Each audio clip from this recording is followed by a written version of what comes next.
Hi, everybody. My mic is working. So I'm going to talk about and actually play a few games with you guys today.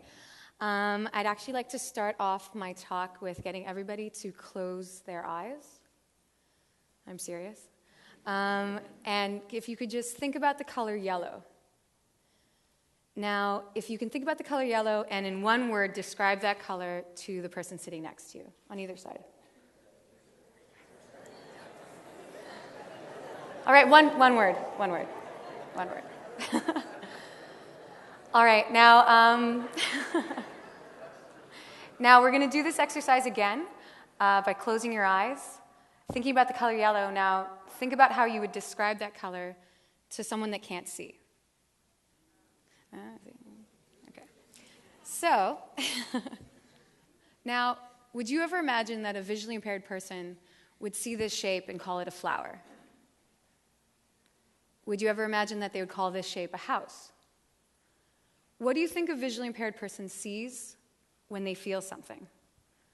What do you think they feel or what they see when something is being described to them? Today I'm going to talk to you about these shapes, these toys, that I've used to bridge the very big communication and social gap between the visually impaired and the sighted, and afterwards talk about using these abstract shapes to achieve bigger and bigger ideas. So, a little background into visual impairment. In my fourth year of industrial design, I was given the challenge of designing a tool that would help with the visually impaired in navigation. I focused on elementary school children, and the thing is that when you're born visually impaired and you're entering elementary school, you have two options. You can either go to a school that's specific to the visually impaired. That means that you're going to be taken away from your home. That means that normally you don't leave that school until about the age of 18, 21. The experience can be really great, but it can also be very challenging when you have to leave that school and enter a world that's for sighted. Your other option is that you're going to go to a school that is with sighted children, and you're most likely going to be the only visually impaired child there. That's the situation that I encountered while I was doing the project and met this girl, Emily, who was in fourth grade, who was the only visually impaired child in her class. So a typical day for Emily, she's going to miss about 35% of her class time. There are certain classes that she can't take with her other students, such as English and math. She also has an educational assistant. The educational assistant is an adult that's going to be sitting with her for most, if not all of her day, who's going to be helping her with navigation and with her class.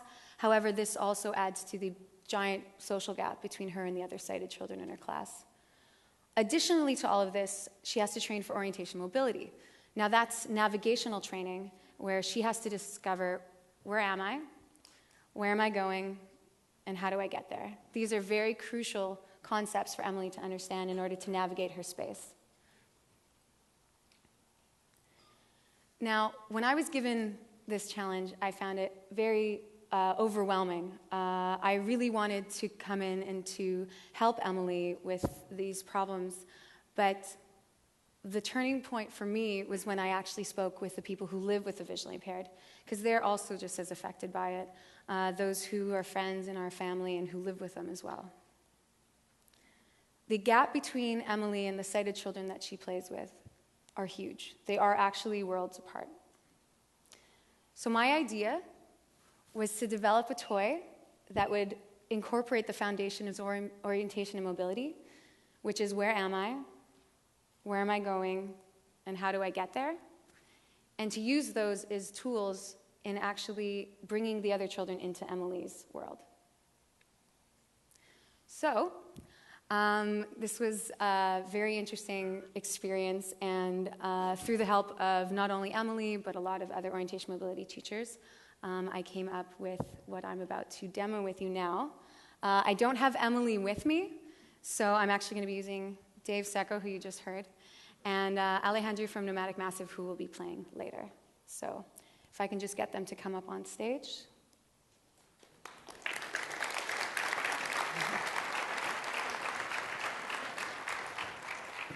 Now, thank you very much for being my guinea pigs. No problem. Very much appreciated. So, Dave, you're actually going to sit. There's going to be a stool for you. You're going to sit over there. I'm going to grab it. We've got the live news feed. Very nice. Thank you. All right, so the way that these toys work is that each of them have a set of abstract pieces. Now, each piece is a unique shape, they have unique textures, they have unique bumps. There's different semantic clues for them to feel to help them explain these toys, these shapes. Now, I can put them in a number of configurations. They can connect in any of these dovetail grooves. They connect with the arrow pieces. They can connect with these pieces. Now, what I'm going to do is I'm going to put Dave's pieces in a different configuration, and now Alejandro is going to have to recreate that. The challenge is you're both blindfolded. So, I'll just get you to put those blinders on. You can just take your glasses off, I guess.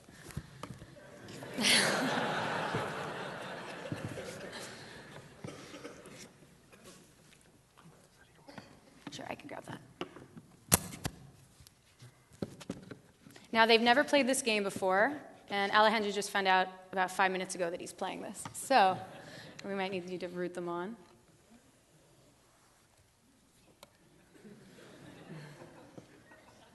All right. Let's see how this goes. All right, Dave, the toy is in front of you. And take it away. All righty. So look for the largest piece on the bottom, I think is the easiest way to do it. The largest kind of arrow. It's got a pointy one end and a flat on the other end. You found it? I think so. All right, make sure it's the largest one. Look for the middle, basically slots. The next piece you're looking for is one of the circular pieces. In the middle of it is going to be a bumpy pattern. All right?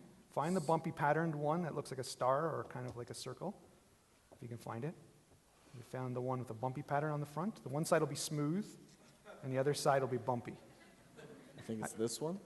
Go with what you got, I think. And what you're going to find is, once you've found the bumpy side, if you found the bumpy middle, Okay. start to look, feel around it, and you're going to feel some bumps around it. You'll find one set of bumps has 3 bumps, one set of bump has 2, and the other set has 1. Grab the side that has 1 bump. Okay. And stick it into the middle slot of your biggest arrow piece.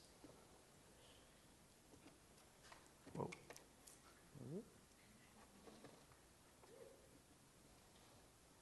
All right. I think so. All right. Ooh. All right, sound good? Yep. All right, now next you're going to go for, which I think is a medium-sized arrow piece. All right? Okay. And you're going to stick it onto the one that you just did where the 2 bumps are. I'm already lost, so I'm moving on to the next one. Okay.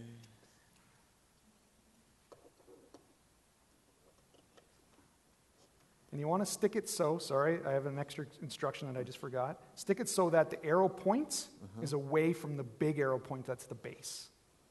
Oh, okay.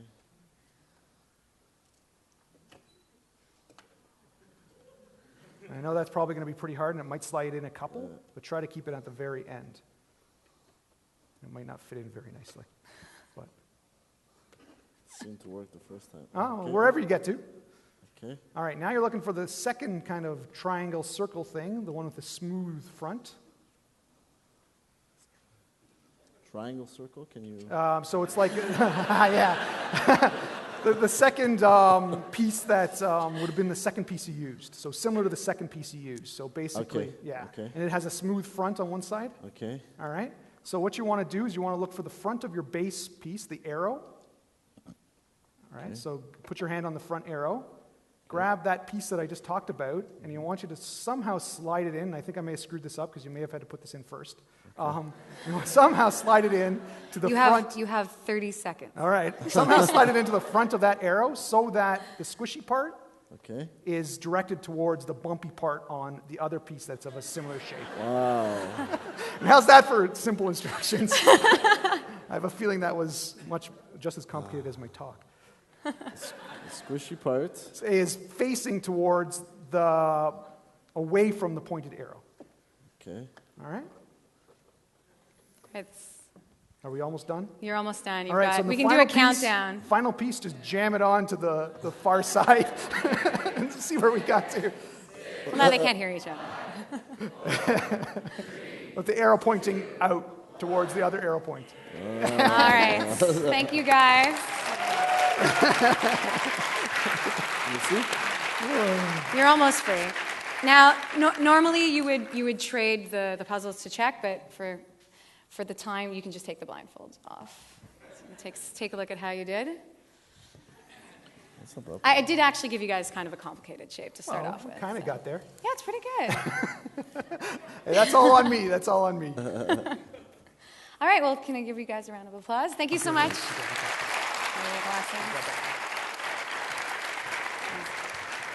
Cheers.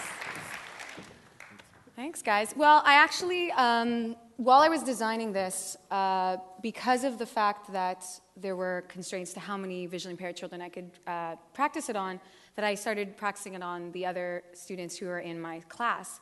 And so I discovered that as much as it does incorporate so many of the orientation mobility training that the visually impaired children need, but a lot of it has many other applications. I mean, if you could imagine a bickering couple playing this game. I actually had a friend of mine play this with her ex-boyfriend, and while they were playing it, she started getting really angry and saying, well, Josh, like, why aren't you listening? You never listen. And then he responded with, well, you never stop talking. So someone next to me said, this would be a great marriage counseling tool. But apart from that, there were some incredible moments. When Emily played it, and this is a true story, she did call these pieces a flower piece, which I thought was really incredible. And what's really interesting about the game is it does change with each person that you play with, because everyone does communicate in a completely different way. And it changes each time you play with someone else, because not only do you communicate differently, but you also need to communicate so that person understands it. And it really normally does turn into a conversation. So, how would you describe these pieces? Flowers. How would you describe these pieces? What if you couldn't see? How would you describe this shape so that someone else could understand it?